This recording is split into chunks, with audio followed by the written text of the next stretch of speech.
Bhimrao Ramji Sakpal, doctor Baba Saheb Ambedkar.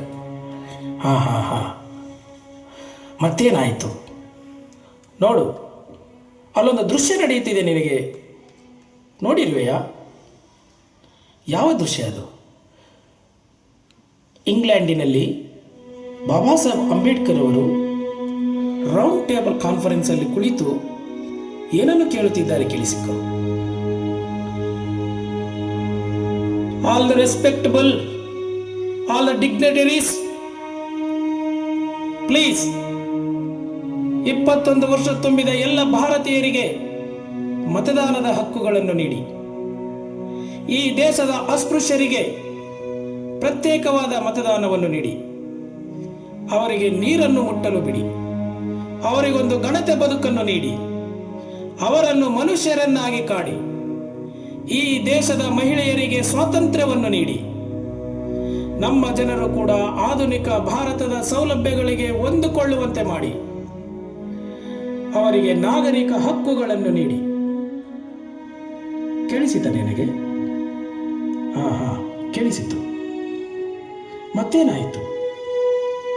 ಇದಲ್ಲದೆ ಈ ಎಲ್ಲ ಅಸಮಾನತೆಗಳನ್ನು ತೊಡೆದು ಹಾಕಲು, ಭಾರತದ ಎಲ್ಲ ನಾಗರಿಕರಿಗೆ ಸಮಾನ ಅವಕಾಶವನ್ನು ನೀಡಲು ಡಾಕ್ಟರ್ ಬಾಬಾ ಸಾಹೇಬ್ ಅಂಬೇಡ್ಕರ್ ಅವರು ಭಾರತದ ಎಲ್ಲ ಜನರನ್ನು ಸರ್ವತೋಮುಖ ಅಭಿವೃದ್ಧಿಯೆಡೆಗೆ ಕೊಂಡೊಯ್ಯಲು ಹಕ್ಕು ಅಧಿಕಾರಗಳನ್ನು ತಮ್ಮ ವಿರಚಿತ ಸಂವಿಧಾನದಲ್ಲಿ ನೀಡಿದರು. ಹೀಗೆ ನೀಡುತ್ತಾ ಎಲ್ಲರೂ ಒಟ್ಟಾಗಿ ಬದುಕಲು, ಭಾರತವನ್ನು ಕಟ್ಟಲು ನೆರವಾದರು. ಈಗ ಬಲಿಷ್ಠ ಭಾರತ ನಿರ್ಮಾಣವಾಯಿತು. ಅವರು ಭಾರತದ ಭಾಗ್ಯವಿದಾತ, ಆಧುನಿಕ ಭಾರತದ ನಿರ್ಮಾತೃ, ಭಾರತದ ಭಾಗ್ಯವಿದಾತ.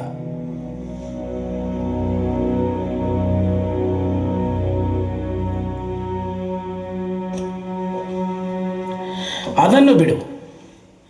ಬಾಬಾ ಸಾಹೇಬ್ ಅಂಬೇಡ್ಕರ್ ಅವರು ಮತ್ತೊಂದು ಏನನ್ನು ಹೇಳಿದ್ದಾರೆ, ಕೇಳಿಸಿಕೊ. ಇದು ಇಯೋಲ. ನಾನು ಇಯೋಲದಲ್ಲಿ ನಿಂತು ಶಪಥ ಮಾಡುತ್ತಿದ್ದೇನೆ. ಇದು 1935ನೇ ಇಸವಿ. ಎಲ್ಲ ಭಾರತೀಯರ ಶೋಷಿತರ ಪರವಾಗಿ ನಾನು ಮಾತನಾಡುತ್ತಿದ್ದೇನೆ. ವೈಯಕ್ತಿಕವಾಗಿ ನಾನು ನೊಂದಿದ್ದೇನೆ, ಅವಮಾನಿತನಾಗಿದ್ದೇನೆ. ನನಗೆ ಕುಡಿಯಲು ನೀರನ್ನು ಕೊಟ್ಟಿಲ್ಲ, ಉಳಿಯಲು ಮನೆಯನ್ನು ಕೊಟ್ಟಿಲ್ಲ. ಮಾನಸಿಕವಾಗಿ ನಾನು ಜರ್ಜರಿತನಾಗಿದ್ದೇನೆ. ಆದರೆ ಆ ಎಲ್ಲ ನೋವುಗಳನ್ನು ನಾನು ಮೆಟ್ಟಿ ನಿಂತಿದ್ದೇನೆ. ಪರ್ವತಗಳಂತೆ ನಾನು ಮೇಲೆದ್ದು ಬಂದಿದ್ದೇನೆ, ಬಂಡೆಗಳಂತೆ ಸಿಡಿದಿದ್ದೇನೆ. ಈ ಅಸಮಾನತೆಯ ವಿರುದ್ಧ, ನಿಂದನೆಯ ವಿರುದ್ಧ, ಅವಮಾನಗಳ ವಿರುದ್ಧ ನಾನು ಸಿಡಿಲಿನಂತೆ ಅಬ್ಬರಿಸಿದ್ದೇನೆ. ನಾನು ಹಿಂದೆ ಘೋಷಿಸುತ್ತಿದ್ದೇನೆ, ನಾನು ಹಿಂದುವಾಗಿ ಹುಟ್ಟಿದ್ದೇನೆ, ಆದರೆ ಹಿಂದುವಾಗಿ ಸಾಯಲಾರೆ. ಹೇ, ಕೇಳಿಸಿತ ನಿನಗೆ? ಕೇಳಿಸಿತು. ಆನಂತರ ಏನಾಯಿತು?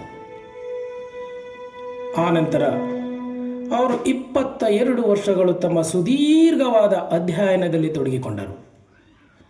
ಭಾರತದ ಸಂವಿಧಾನವನ್ನು ರಚಿಸುವ ಕಾರ್ಯದಲ್ಲಿ ತೊಡಗಿಕೊಂಡರು. ಭಾರತದ ಎಲ್ಲ ಕಾರ್ಮಿಕ ವರ್ಗಗಳಿಗೆ ಸೌಲಭ್ಯಗಳನ್ನು ನೀಡಲು ದುಡಿದರು. ಭಾರತದ ಎಲ್ಲ ಹೆಣ್ಣು ಮಕ್ಕಳ ಪರ ಹೋರಾಟವನ್ನು ಆರಂಭಿಸಿದರು. ಭಾರತದ ಎಲ್ಲ ನಾಗರಿಕರಿಗೆ ಸರ್ವಸಮ್ಮತವಾದ ಹಕ್ಕುಗಳನ್ನು ನೀಡಲು ಹೋರಾಟ ಮಾಡಿದರು. ಅವರು ಎಡೆಬಿಡದೆ ನಿದ್ರೆ ಇಲ್ಲದ ರಾತ್ರಿಗಳನ್ನು ಕಳೆದರು. ಭಾರತದ ಭವಿಷ್ಯಕ್ಕಾಗಿ ದುಡಿಯಲು ಆರಂಭಿಸಿದರು. ಭಾರತಕ್ಕೆ ಒಂದು ಸಂವಿಧಾನವು ರಚನೆಯಾಯಿತು, ಅದು ಜಾರಿಯೂ ಆಯಿತು.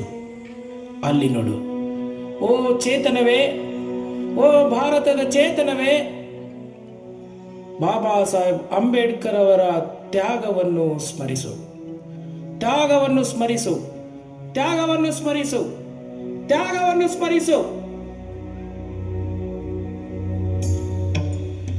ಕೇಳ್ರಪ್ಪ ಕೇಳಿ, ಕೇಳ್ರಪ್ಪ ಕೇಳಿ. ಇದ್ಯಾವುದೋ ಮತ್ತೊಂದು ಶಬ್ದ ಬರುತ್ತಿದೆಯಲ್ಲ, ಸುಮ್ಮನಿರು, ಹಾಗೆ ನಾವು ಕೇಳಿಸಿಕೊಳ್ಳೋಣ. ಕೇಳ್ರಪ್ಪ ಕೇಳಿ, ಕೇಳ್ರಪ್ಪ ಕೇಳಿ. ಬಾಬಾ ಸಾಹೇಬ್ ಅಂಬೇಡ್ಕರ್ ಅವರು ಅಕ್ಟೋಬರ್ 14ರಂದು ನಾಗಪುರದ ದೀಕ್ಷಾ ಭೂಮಿಯಲ್ಲಿ ತಮ್ಮ ಮೂಲ ಧರ್ಮವಾದ ಬೌದ್ಧ ಧರ್ಮಕ್ಕೆ ಮರಳುತ್ತಿದ್ದಾರೆ. ಅವರು it is not A conversion, it is A reversion ಎಂದು ಹೇಳಿದ್ದಾರೆ. ಎಲ್ಲರೂ ಕೂಡ ಆಗಮಿಸಬೇಕಾಗಿ ಕೋರಲಾಗಿದೆ. ಕೇಳ್ರಪ್ಪ ಕೇಳಿ.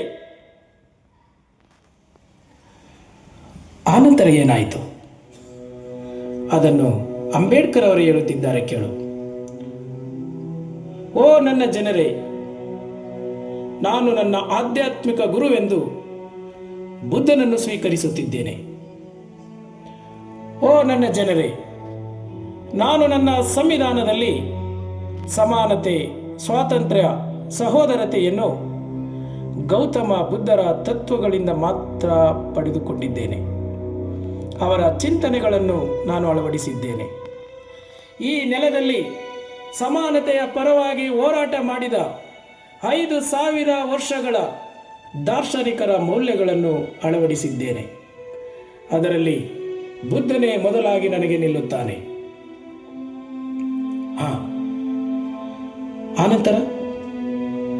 ಆನಂತರ ಏನಾಯಿತು ಅದೇ ಕೇಳಿಸಿಕೋ, ಕೇಳಿಸಿಕೋ.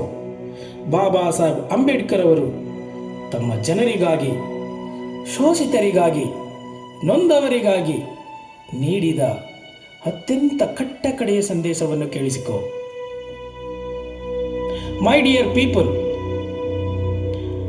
ನಾನು ನನ್ನ ಮೂಲ ಧರ್ಮ ಬೌದ್ಧ ಧರ್ಮಕ್ಕೆ ಇಂದು ಮರಳುತ್ತಿದ್ದೇನೆ.